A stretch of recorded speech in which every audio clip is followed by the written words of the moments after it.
This morning we're speaking to the coordinator of the Venezuelan Integration and Development Association, the VIDA Project. She's with us via Zoom. Good morning, Ms. Reis. Hi, good morning, Ketan. How are you? I'm doing well. How are you doing this morning? Excellent. Excited to be here. Excited to talk about the project and what we plan to do.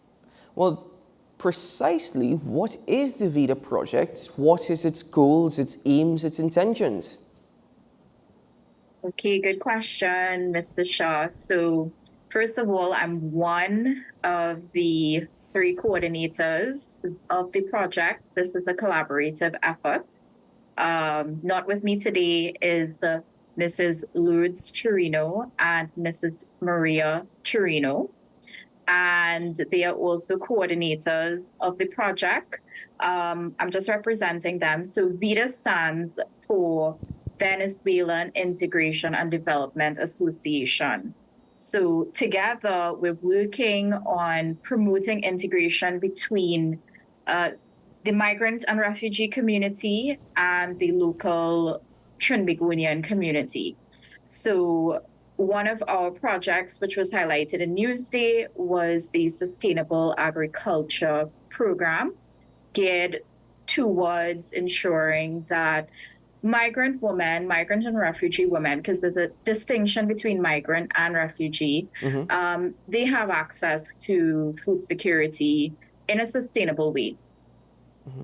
Now, that's an excellent project, but one of the things that interests me from the article is identifying the most vulnerable to be a part of the program.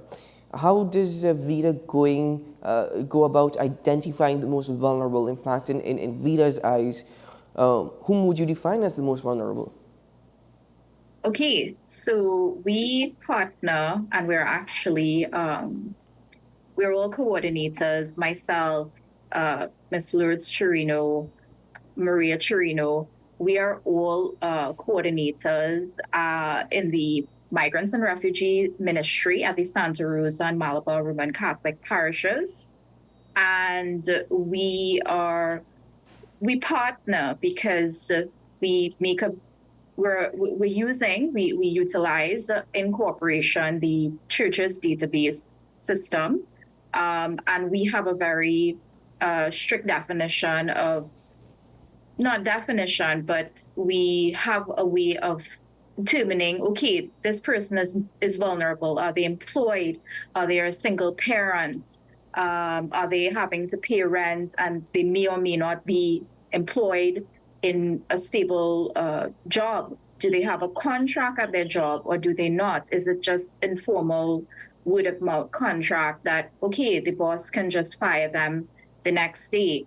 We have a number of determining factors of who would be the most vulnerable, and we have quite a few vulnerable migrants and refugees based on that. So that's one of the good things about partnering with and being part of an institution that genuinely seeks the welfare of this community. Well, as part of the first cohort with the most vulnerable, did that include more so than others single Venezuelan migrants, women and single mothers?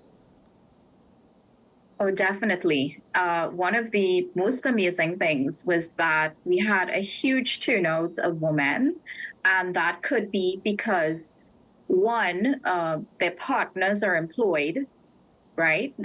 Their husbands, their partners, etc., would have employment usually on a Saturday and or a Sunday.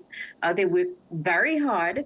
So that was one of the factors, but they came out and they were very, very interested in the project and participated to the maximum. We're really proud of them.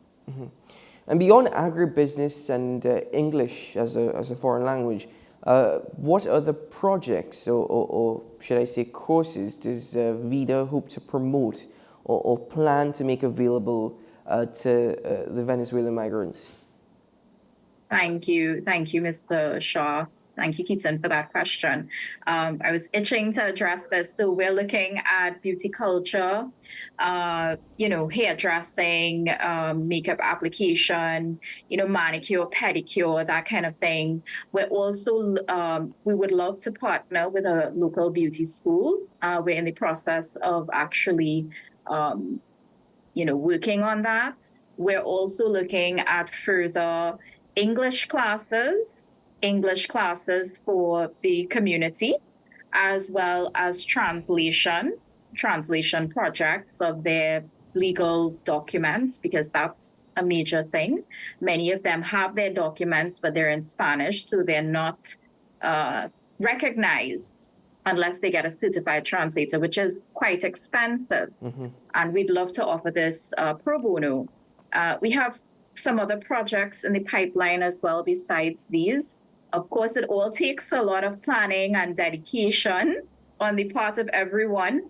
And we all have full-time jobs. So it's about, just coordinating with everyone and working together on these projects. But those are some of the few. And before we go on to the next question, I just wanted to mention we are interested in partnering again with ATC, the Automation and Technology College, in creating a space where migrant and refugee children can access education. And ATC has been they've been very interested in providing that space. Now, the entrepreneurial factor of this all, it goes just beyond integration within society. It also allows for further development in terms of one's entrepreneurial skills. Was that an intended target, or does that just fall into place nicely as part of the entire program and as part of VIDA's project? Okay, I really like this question because one of the things we really want to develop is the entrepreneurial spirit, because it's not by accident. When you have a migrant situation like we have here in Trinidad, and it's a global thing now with what's happening internationally. I mean, just have a look at what happened in the Middle East is happening there, as well as Ukraine. We're facing these crises where we have large movements of populations across vast swaths of land, and they're displaced and they become vulnerable, right? So we don't want them to depend on assistance from any agency, right? Whether it's the UN or Living Waters or the Santa Rosa and Malabar Roman Catholic parishes, which has been very preeminent in assisting the migrant and refugee population in a Riemann environments. We want to, it's like teach a man a fish, give a man a fish, and he, will continue to come back to you, but teach him to fish, and he's going to be independent. And we want to give these people back their independence and their power, their strength. Because many of them, they want to work, they want to be integrated, they want to be part of society, they want to contribute. We have a lot of young people that, they're very much integrated into Trinidadian society. And the entrepreneurial spirit is one of the ways that we can access and pull out this inner desire to become part of, the larger society. Mm-hmm. So yes, thank you, Ketan. No, that's excellent. But part of any sort of course or being an entrepreneur is putting your skills to work and testing such skills. I understand, if we could expand on this a bit more, that VIDA is also planning to host market days for those who are trained in agribusiness. Yes, exactly. We would love to create that space for them to sell what they may have harvested from their vertical gardens, and not only what they may have harvested, but showcase any type of other talent that they might have, whether it's sewing or fashion or food, because it's through that space they can gain their own money. And we would invite locals as well. It's not just all about migrants and refugees, but as you know, we are about integration and cooperation between both communities. Ms. Reis, yourself and the rest of VIDA's coordinators, as well as your partners, you all are doing your part. You all are working to ensure that there is opportunity for all. But certification, which is a part of this particular course, are you seeing a willingness from other entities or bodies to accept this certification and allow these migrant women who have actually graduated from such courses to test their skills? Entrepreneurial skills is one thing, but the certification part, is there an acceptance of such certifications? So actually, that's a really great point.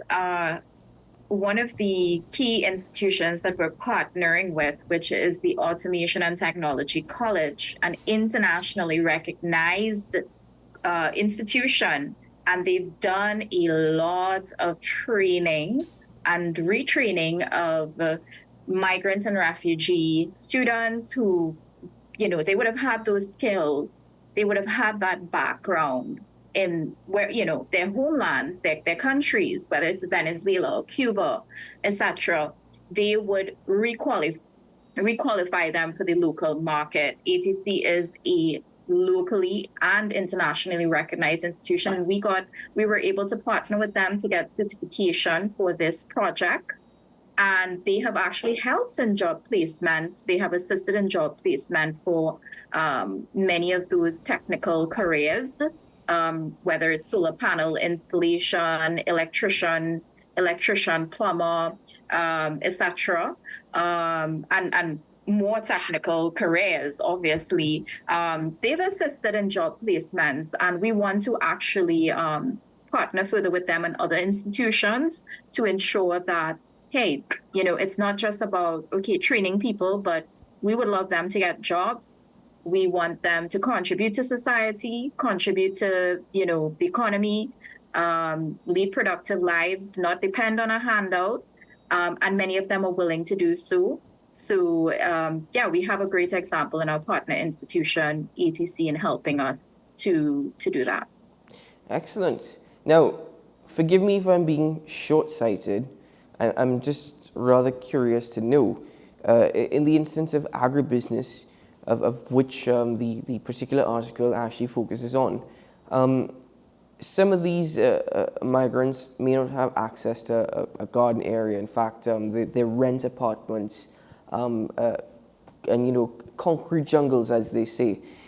So exactly how is this going to help them? I see you laughing because you know exactly what I mean. Exactly how is this going to help them if it is they don't even have access to the land space?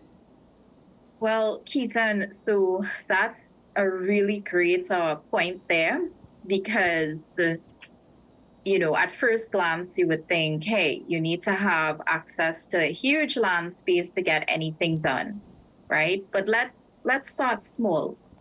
Let's start simple, right? Not everybody has that access, right? One, you also looking at social factors that even locals have to contend with, like, as they say, quote unquote, gangsterism on these larger land spaces.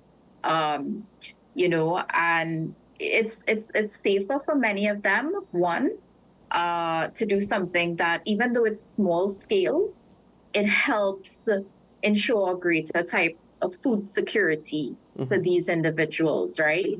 So these vertical gardens, you can have one or you can have 10. You can fill up your balcony with them. And you can plant your side, your tomatoes, your melon, your cucumber, your lettuce, your kale, and they have seasonings that they particularly love, right?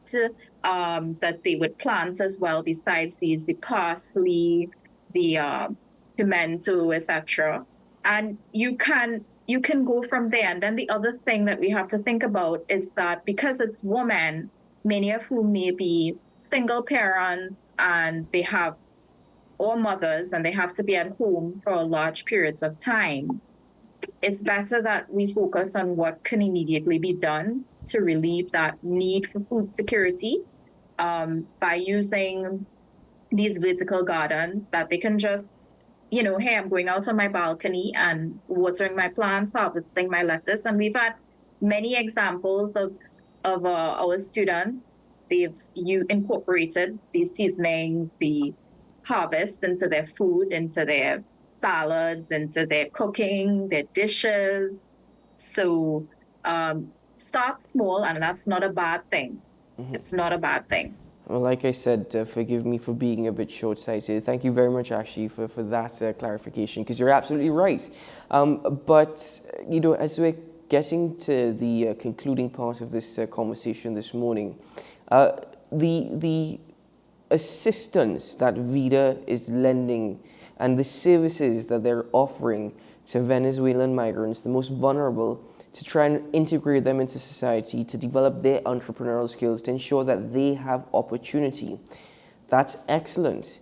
I know you mentioned previously the Automation Technology College, which is internationally recognized.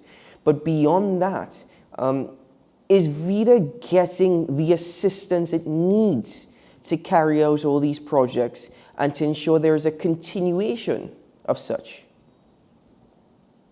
Well, so our first cohort was funded by the Santa Rosa and Malabar Roman Catholic parishes. Migrants and Refugee Ministry was a generous donation on the part of a private donor. But we welcome, of course, anyone who wishes to volunteer their time, their energy, and of course, we would love to partner with other institutions to develop more training programs. We even would love to partner with the UE, especially for the certification. Our English professors, actually, Mr. Ali Chirino, he was not only a former diplomat, Venezuelan diplomat, but he worked at the University of the West Indies as a Spanish lecturer. And he is part of the project teaching and assisting these students in English. So we definitely would love to partner across the board with other institutions. It's a work in progress, but we welcome collaboration.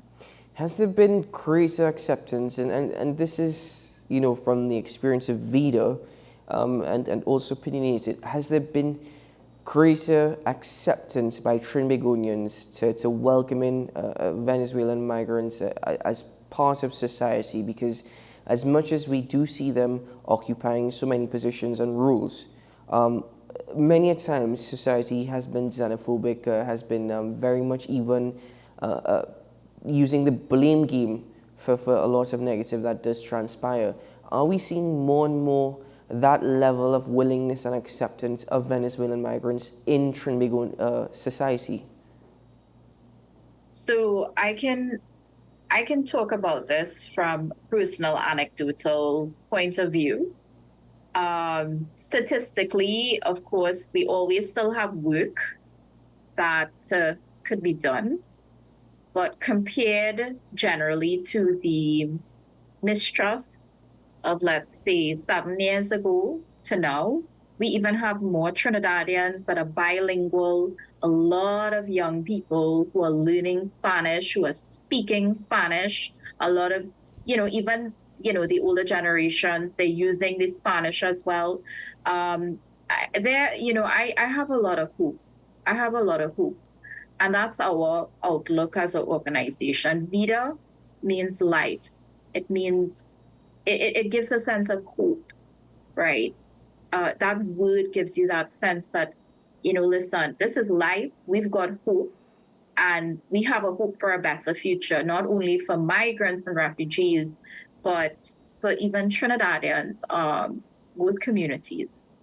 So I would say, yes, there has been a greater acceptance on a personal, anecdotal level. Statistically, there's still challenges, of course, but there's much greater integration and understanding than 7 years ago, 5 years ago, from my point of view. Well, Ms. Reis, that's certainly a most fitting way to conclude this conversation. I want to thank you as well as the rest of the team who are part of VIDA for what you all are doing. I think this is excellent, and to all the partners who have associated themselves with VIDA for the kind contributions, donations, the help and the willingness. Such an excellent project, and I was quite pleased when I read of it and thought we need to highlight this a bit more. So thank you very much for all that you're doing, and thank you very much for your time this morning. Thank you so much, Ketan. Thanks for inviting us. Always a pleasure. Keep well, Ms. Reis. Okay, thank you.